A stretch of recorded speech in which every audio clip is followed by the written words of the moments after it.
In this week's episode, we offer 7 tips to staying on track over the festive period. Of course, this time is all about enjoying ourselves and having fun. But what we don't want is to be skidding into January feeling sluggish, unhealthy and overwhelmed. So we'll share strategies that will help you create balance and ensure you feel in control, focused and above all, excited for the new year.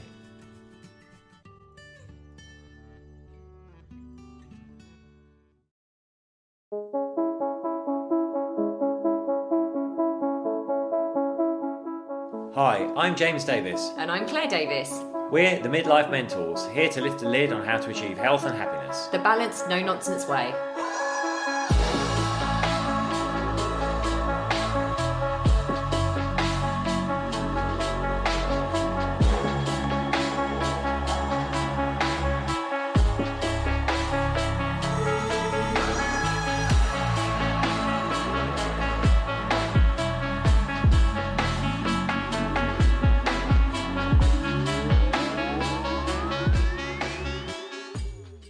Hello and welcome to another episode of the Midlife Mentors with me, Claire.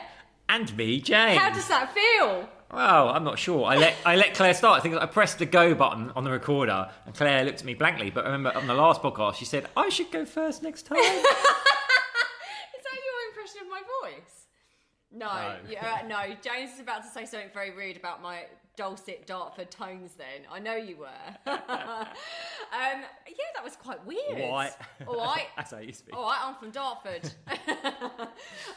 Good to see you in your Pearly Queen outfit today. Well, thank you. I love my accent now. I used to hate it. I used to be really, in PR, I used to be so self-conscious about my accent, but I love it. And it was nice to start that. Weird, but good. Good, I'm glad you enjoyed it. I've only waited 3 years of doing this podcast. I'm sure you've done a couple of intros. I have never introed. Now, hello everyone.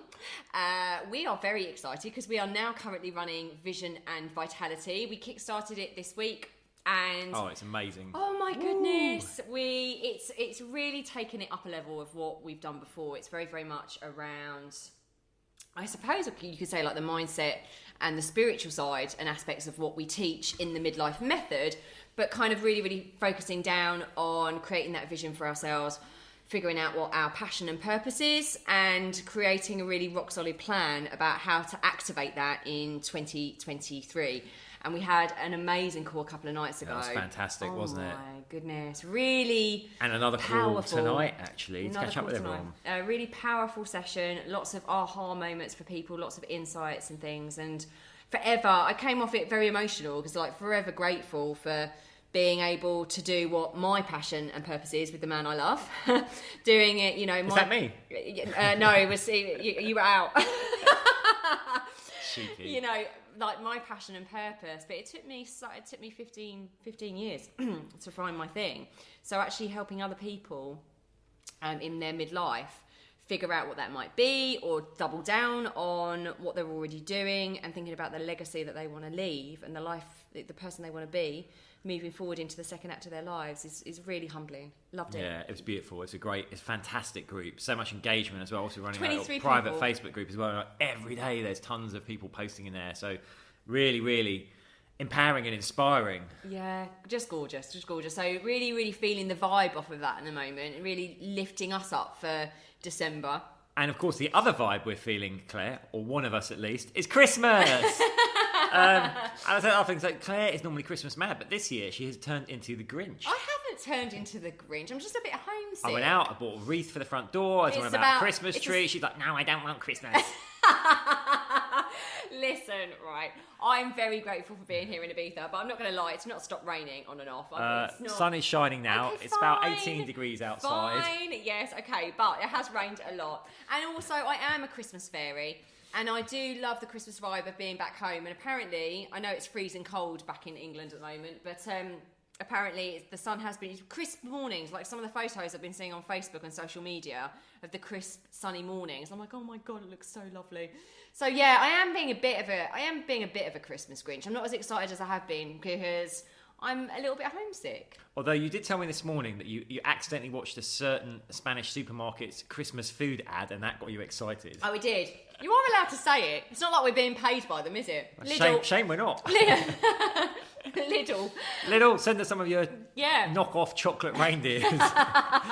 not quite Lindt, they're Delint or something. Delint reindeers. We are going to get into what we're going to talk about in a second. We're going to talk about Christmas. We are going to talk about Christmas. It's Karen Whittering. We're going to talk about ways to stay on track over the festive period. 7, in fact. Because we know it is really tough, right? We're entering that stage now where our thoughts do tend to shift about Christmas and family and friends, and we're seeing all the great food available to us. It's not just Christmas Eve and Christmas Day, is it? The whole and build-up. Boxing Day. It's the whole build-up, which you've probably got like work dues, friend get-togethers. So we're going to give you some helpful tips to stay on track over this period, so you hit the ground running in the new year. Yeah, and that's what we're kind of helping people with in Vision and Vitality as well. So it's about making sure people stay on track, motivated and accountable for December, because our habits and our routines can literally go skidding off piste. So it's about helping those people stay on track, and I have to say it really helps. We're pretty we are very motivated and disciplined people anyway, but something like this also helps us keep on track. Definitely. We're accountable to you guys as well. But yeah, habits and routine can quickly slide, and it's actually our habits and routine that keep us safe. But without further ado, because that is actually one of our 7 ways to stay on track over Christmas, isn't it? It is. Have we got anything else to share before we... Well, I just want to share, also what inspired this. We obviously are in Ibiza now, and it is a seasonal island. So for those of you that don't know, it kind of starts to run, I guess, around Easter time, with all the famous clubs opening in they used to open in May. I think they're opening earlier now since the pandemic. But then it all shuts down by kind of end of October and quiet. So when we got here, there was in Ibiza town, obviously it's the main town on the island. Where we are. There's a lot of stuff still open. But it was interesting. We were just listening to local radio, and they're like, "Oh, it's the first weekend of Christmas." They actually start calling it the first weekend of December, and it's noticeable. So many more things have suddenly opened up again. You've got these Christmas openings of shops, of bars. So there's a real buzz around the place. Well, there was a real buzz around the place until the football. Oh yes, Spain got dumped out by Morocco, and it was all a bit quiet the day after. You should have seen how rowdy it was just before, and then obviously everyone was licking their wounds. I thought you were going to say till you stomped around town there like a Grinch, scattering misery dust on all the Christmas decorations. Listen, I've just got to tell you this: James is always the Christmas Grinch. He really is. He's never enjoyed Christmas. So it just stands to reason that one Christmas I'm really homesick and want to be at home for Christmas, James thinks that he's now the Christmas fairy. Now I am. You are a but fairy. Next year I'll be the Christmas Grinch. No, don't. No, we're not going to be away for Christmas next year. Anyway, without further ado, so if this resonates with you, what we've already said about kind of sliding off piste in December, these are 7 tips to stay on track. And the first one is pre-plan. So here's the thing, that whole thing about skidding into everything and losing yourself to Christmas, basically, a lot of that has to do with the level of control you have over your planning. So for example, we say this to our clients, whatever time of the year it is, but if you know that you've got X, Y, and Z coming up, parties, social engagements, this, that, and the other, it's a really good idea to sit down the week before and actually go, okay, that's the night that I might be drinking, and that's the night I might be drinking. Yeah. But the other nights, I'm going to pull that back.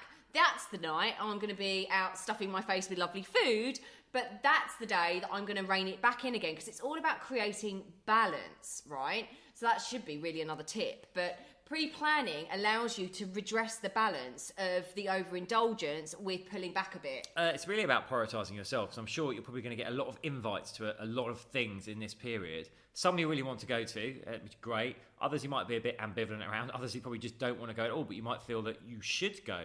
But just think, get out there and have fun.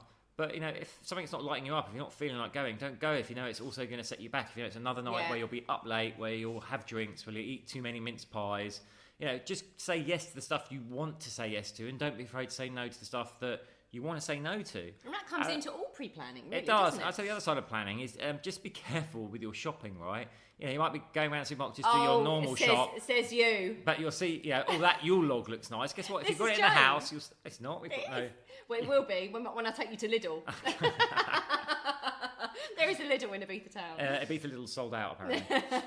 If you've put that stuff in your basket, you take it home, then guess what? You probably are going to end up eating it. So just think, do I need to actually get that now, or do I want to wait a bit? Yeah. So plan your going out, plan your food, plan your eating. Just stay on track in the run up to Christmas. And as James said, do feel like you can say no to some things. Running yourself ragged and increasing your stress levels is only going to make things a hell of a lot worse for yourself come January. You're going to be absolutely exhausted from everything. So, you might think that, I know a lot of us are people pleasers, you might think that you have to say yes to everything, but just be really, really careful on, prioritising yourself, prioritising your own health as you go through this period. Number 2 is be careful of sugar. Now, we bang on about this all the time, but this time of year it is especially hard. It's a sugar fest. Because it is a sugar fest, right? You've got, the giant boxes, the tubs of chocolates, your celebrations, your Quality Street, etc., kind of floating around. People are bringing maybe them into work. You've got obviously your mince pies, your Christmas cakes, your Yule logs. James is salivating as he's going through this list. But the other thing people get caught out is all the festive coffees that are on offer at all the coffee shops, right? Your gingerbread lattes, your cinnamon caramel delights or whatever. If you go and look at these, the sugar content of those things is through the roof. So again, enjoy one maybe now and again, but don't be like swapping your normal coffee or beverage for your sugared up, syrupy, festive mix every day, because your calorie count is going to go through the roof. Your insulin is going to spike, taking you down to a low. Then you're going to crave more sugar because you're on this roller coaster. Your energy is going to dip, then you're going to dip into the Quality Street and the Yule log, and then it's going to be this constant up and down. It's going to make you feel really groggy and really bloated and really sluggish. I've just got to say, I think, correct me if I'm wrong, but one of the Christmas drinks, I think, from you always Starbucks, do this. You're going to lay out some stat and then go to me, is it true? When you haven't asked me to research it beforehand. No, but I actually do, because I read this the other day, because we've actually got a little festive guide going out as well, a little PDF. That actually one of the coffees has 34 grams of sugar. No, this is true. Per 100 grams. So 34 grams of sugar per 100 grams is an incredibly high sugar product. In fact, NHS guidelines, it's 21.5 grams per 100 grams of sugar is a high sugar product. So this is like 34 in a drink. And you're like, oh my goodness, that's over your... Yeah, I mean, yeah. It's most of them actually. We go to all the major coffee chains and look at the ones, the festive beverages that they have. I mean, the flavours are all coming from syrups, which are sugar based. They're adding things like cream. Some of them got like marshmallows in as well. So just go easy on that kind of stuff. Just be careful on that sugar and start reading. We always say this: read the food labelling of things. You can still enjoy nice food and have it as low sugar products as well. But again, that kind of comes into point 1. It's like plan when you're going to indulge in those things. And like James said, in point 1, don't necessarily have it in the house. Don't have all those sugary things in the house. I know it's difficult with those of you that have got kids. But, just be careful with how much sugar that you've got lying around the house. Because what goes up, if you're having that sugar spike, you're going to come down and you're going to constantly crave more. Number 3 is choose alcohol wisely, right? So there are some, drinks out there that are going to be laden with sugar. So this is kind of following on from point 2, laden with sugar. So again, you've got all these sugary snacks, sugary things, and then you're going out and having really sugary drinks. So, your cocktails out and about with your friends or your family, they're going to be laden with sugar. Or highly calorific things like the old Baileys comes out. The Baileys. Baileys hot chocolate. I mean, you're slamming in just like a horrendous amount of sugar and calories and fat there. Yeah. Even though it's delicious. It is delicious. But the things that you probably want to be going for, what would you say other than cocktails? You've got your... Well, I'd say Prosecco's quite high in sugar. Yeah, I mean, you want to go... For wines, you want to go for the drier wines. Dry whites. Yeah, and then you want spirits, you want to go for clear spirits and have low-calorie mixes with them. And the thing is, when you're choosing alcohol wisely as well, because you're going to go to a lot of events probably where they're probably going to be drink focused, it's also about making wise choices when you're there. So, could you, rather than having a glass of wine, have a wine spritzer, for example? Could you make sure you're alternating a gin and slimline tonic with just a diet lemonade for the next drink, just so you're not tipping over? Because the thing is, when we drink alcohol, again, it's going to affect. For women, it's going to affect our estrogen levels. It's going to lead to anxiety the next day because estrogen plays a role in our serotonin production. It's going to play havoc with our insulin levels. So we wake up, feeling hungry. Our ghrelin's really stimulated. That morning after drinking, you just want to get starchy, fatty food in. So pick wisely in terms of the drinks that you are drinking, and then also kind of pace yourself as well when you are drinking out. And also, alcohol is going to lower our cognition, basically. So if you can slow down the rate of which you're drinking, because when you're drinking, it's weird how this happens. The more you drink, the less aware you are of how much you're still drinking. People are coming around, topping up your wine glass, all this sort of stuff. So slow down. Have that glass of wine. Yes, whatever, a glass of Prosecco, a glass of champagne, have that, but make sure you have got a glass of water. If you're sitting down at dinner, make sure you've got a glass of water that you keep alternating your sips between. So that's a nice little strategy, because slow it down. If your glass isn't empty, people aren't going to keep filling it up. So just slow down. I think that's all on alcohol. The next one is up the level of protein. So protein, again, when we're eating a lot of this sugary food and we're eating a lot of this starchy food, all these pre-packaged food, this stuff that we wouldn't normally eat comes out, we're more likely to eat less protein in our diet. It's very difficult for a lot of people to get enough protein in their diet anyway. But the reason you want to do this is because protein triggers the hormone leptin, which is the hormone that says, I'm full. So if you're eating more protein, you are less likely, and it's triggering that leptin, you're less likely to want to keep snacking on those chocolate biscuits and the chocolates, whatever, and the crisps and all of that other stuff. So upping your protein and making sure that you plan that protein into your day is really, really important. And we would say as well, try to eat protein before you go out. Yeah, this is a good tip. If you are going on a night out, number one, make sure you have eaten something before you go if you're going to be drinking, just so you've got something in your system. But also go for like a protein heavy meal so you feel more full and you're less likely to want to snack. Because the other thing is, like, when we drink as well, it stimulates ghrelin and makes us want to pick at things. Then obviously when you're out and about, you do go for those protein-based snacks. So rather than going for, the mini mince pies, the crisps, the stuff like that, the cakes, the biscuits, look for things like the smoked salmon maybe. Or a sausage. The sausage, even, the little mini sausages, things like that. You might think that they're worse, but actually that the protein in them is going to trigger that leptin and keep you feeling full. Whereas if you just eat the crisps, and the vol au vents and things like that, you're just going to keep going. Absolutely, it's so true. People they'll look at that and think, oh, that's really fatty. And yes, to a degree, obviously, they've got more fat in them, but they've also got protein in them, which is going to make you feel fuller for longer. The next one is maintain your routine. Yeah, this one is so important. Maintain your routine, friends. What tends to happen is people go haywire over Christmas. Obviously, listen, the period from kind of between Christmas Eve and New Year's can be tricksy because you might be having to move around, see different family members, different friends. Your routines are out of whack because you're not at work. But try and keep your routine all the way up to Christmas Eve if you can. Don't let it go any earlier. So, if you're used to getting up at a certain time and you go to the gym, still do that. Just keep that routine bedded in. Like, the more you let your routine slip, the harder it's going to be to go back to it. So try and keep it up. And I'd say even in that space between Christmas and New Year, definitely. Have a blast, like enjoy yourself, but maybe on the 27th you're like, right, I'm back into it now until New Year's Eve, and just get bedded in again. And I would say, if it's a walk that you normally go for, if it's getting up and doing your gratitude list, if it's getting up and doing some mindset reps, is it getting up and listening to something like a meditation, an audio or something, make sure you keep doing that. Doesn't matter how tired you are, how groggy you're feeling from your hangover or your sugar hangover, keep that routine because it makes us feel safe. Right, routine, it makes us feel safe and grounded. And what happens is, once you let it slide, you start to feel out of control, and then everything else starts to tumble, We start getting on a flywheel in the opposite direction, and then we just think, oh, well, sod it. I'm out of routine now. I don't feel safe. I'm just going to go for it. And actually, it's your routine and your structure that anchors you to feeling safe and in control. So as long as you can keep hold of that, you're actually going to make better choices because you feel more in control. Exactly. You lie in bed a bit, you miss a workout, next thing you're at Pasha at 3 a.m. in the morning. Oh no, not that joke again. I can't actually believe you said that. It keeps, honestly, Guy, I have to tell you this. James had his youth over here. Well, it wasn't even necessarily his youth. I mean, I actually got asked. I actually said, when was the last time you were in Passion? I was like, actually, decades ago. Yeah, decades ago. But James had his youth over here, kind of youth, going into his 30s, really. His youth.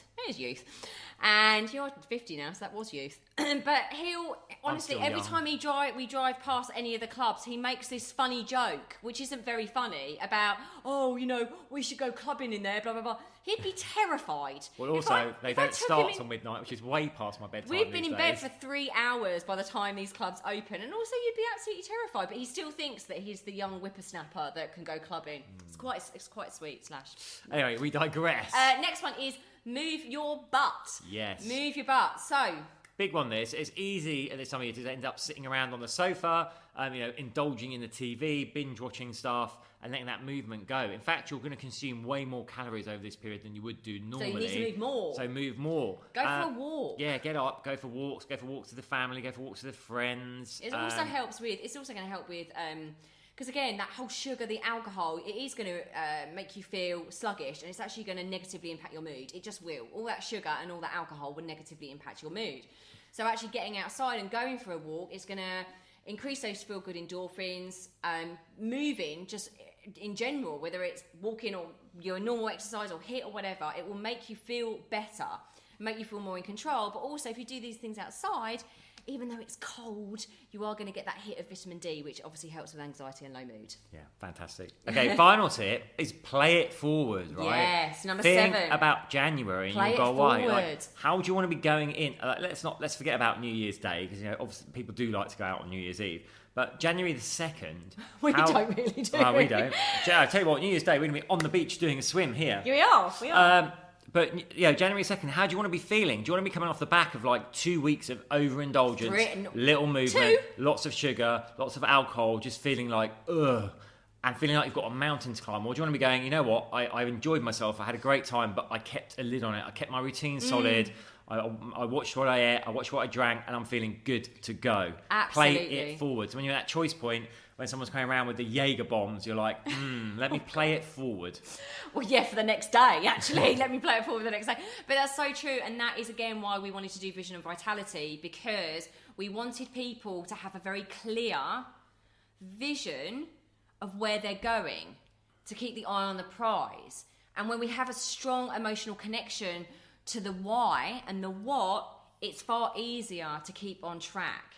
And that level of accountability and support is also priceless. But yeah, absolutely. Just think about how you might feel in January if you let it go completely off-piste. You deserve not to feel crappy. You deserve not to look in the mirror and think, oh my goodness, look at the weight I've piled on.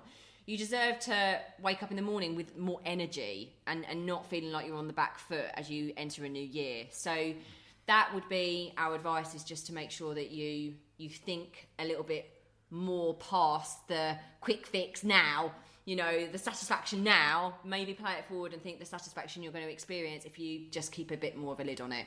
Yes, and actually, if you want to head into January feeling like super motivated and being held accountable and winning my best thing, like we've taken a little break from the Midlife Method, our 8-week transformational program through only December. For this month, yeah. But we are launching a new intake. We do it in cohorts. The next one will be in not straight after you. I think it's the 9th of January. That Monday. 9th of January. So we will be onboarding people the week before that. Now, if you head to our website, themidlifementors.com, and you look at happy clients, you can see the kind of results people get, not just physically. Yes, they drop loads of weight, they trim centimetres and centimetres off their waist, off their hips, but it's about the vitality, the energy, the confidence they get, their relationship with food that they get. It's if totally you healing. want to change your life in January, then consider joining our 8-week program. And places are limited on that. So if you want to be in, or you just want details, you want to have a call or chat with us, drop us an email, team@themidlifementors.com, because we are already enrolling people. We've already got people signed up for that January intake. And it's really important to say we only take a certain amount of people, because we have made this mistake in the past. It's quite a few years old now. We've made that mistake in the past, but we want to give that personal experience. We want to be able to make sure that we know each and every one of you, what your goals are, what your mission is. Make sure that we are able to support you fully. So like James said, we've already got people signed up for that, which is really exciting. So that's going to be happening on the 9th of January. But yeah, if you're looking for a body, mind and soul transformation, you're ready to take back control of your life and live it extraordinarily, beautifully, and yeah, just reach your potential, then this is what you are looking for, because we just see people completely transform in front of our eyes in 8 weeks, and it's really... It's beautiful to see, isn't it? It really is. So we will leave you there. Have the most incredible festive season. Remember to enjoy yourself. Remember, it's all about balance, but listen to these tips over and over again if you need to. And we are sending you so much love. Till next time. Bye. Bye.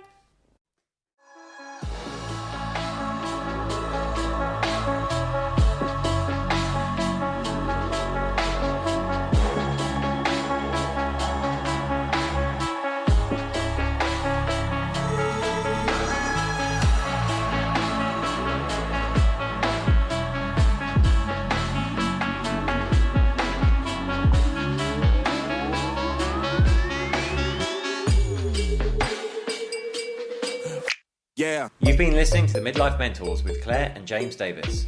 We'd love to hear from you. So drop us a line at info@themidlifementors.com with any questions or topic suggestions. And make sure you join us on our Facebook page and YouTube channel. You can find us under the Midlife Mentors. Yeah.